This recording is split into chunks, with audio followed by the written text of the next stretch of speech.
They don't tell you about the silence. Everyone talks about the pressure, 8 tons per square inch, but nobody mentions the way the silence at 30,000 feet actually sounds. It's a low, vibrating hum that gets inside your teeth. It feels like the ocean is whispering, trying to find a crack in your skull. My name is Elias. I was part of a 4-man team for Project Abyss. We weren't soldiers, and we weren't scientists. We were welders, blue-collar ghosts sent to do a job that didn't exist on any map. Before we left, the company made us sign a document that said if we didn't come back, our families would be told we died in a training accident. That should have been my first warning. The descent took 3 hours. 3 hours of sitting in a titanium sphere no bigger than a closet. At 15,000 feet, we passed what we called the false floor, a thick layer of organic debris and dead sea life that creates a fake sonar reading.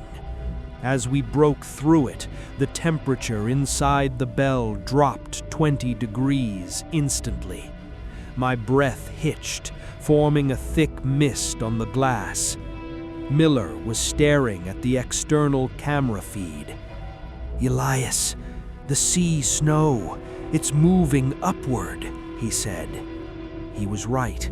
Millions of tiny white particles weren't sinking. They were being pulled toward the trench floor like a giant drain had been opened at the bottom of the world. And then the sonar pinged, not a soft beep, but a sharp metallic clack. Something was reflecting our signal, and it was solid iron. When our floodlights finally hit the bottom, I didn't see a cable. I saw a wall of rusted, ancient iron that stretched so far up and down that our lights couldn't find the top. It looked like a cathedral built for a god that hated humanity. This was the gate.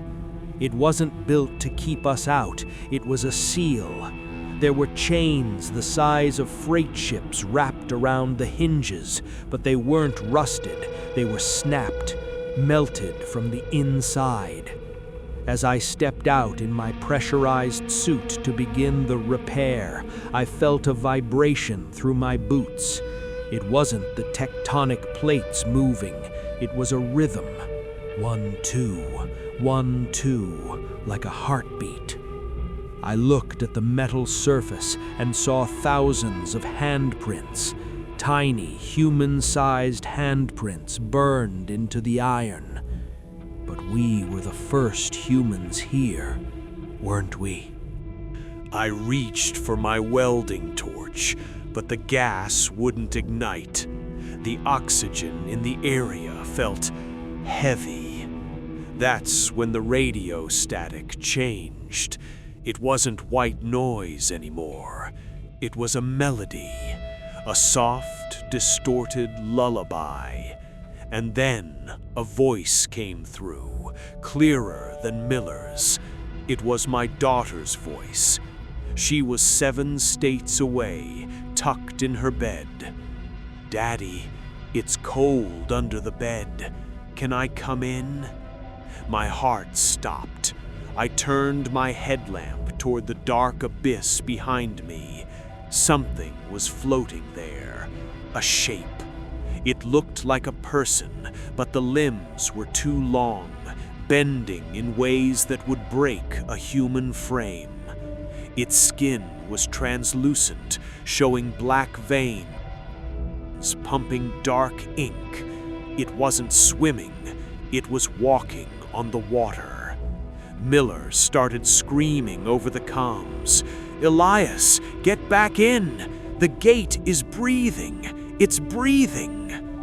The gate groaned. a sound so loud it cracked the outer layer of our viewport.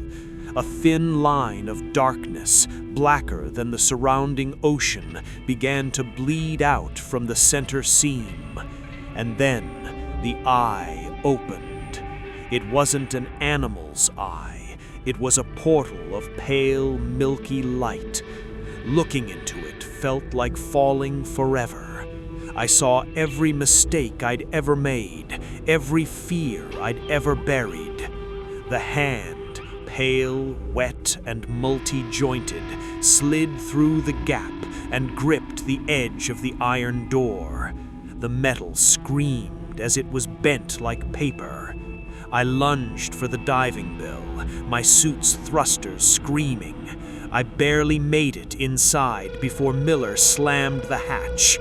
But Miller wasn't looking at me. He was looking at the glass. He started laughing, a high-pitched, broken sound.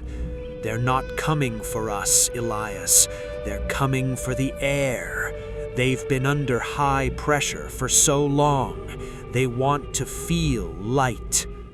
The ascent was a blur of alarms and red lights. When the recovery ship finally pulled us out, the deck was silent. No cheers, no doctors, just men in hazmat suits. They took Miller away first. I haven't seen him in 3 years.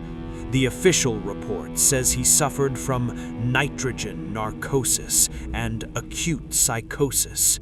But I know what I saw on his seat. It wasn't just water. It was a handful of black sand that moved on its own, crawling toward the edge of the deck. Now, I live in the middle of the desert. I don't even like to take showers, because sometimes when the tap runs, I hear that lullaby, and I know that the gate didn't just open a crack. It's wide open now, and the ocean is just a matter of time. Cursed Whispers.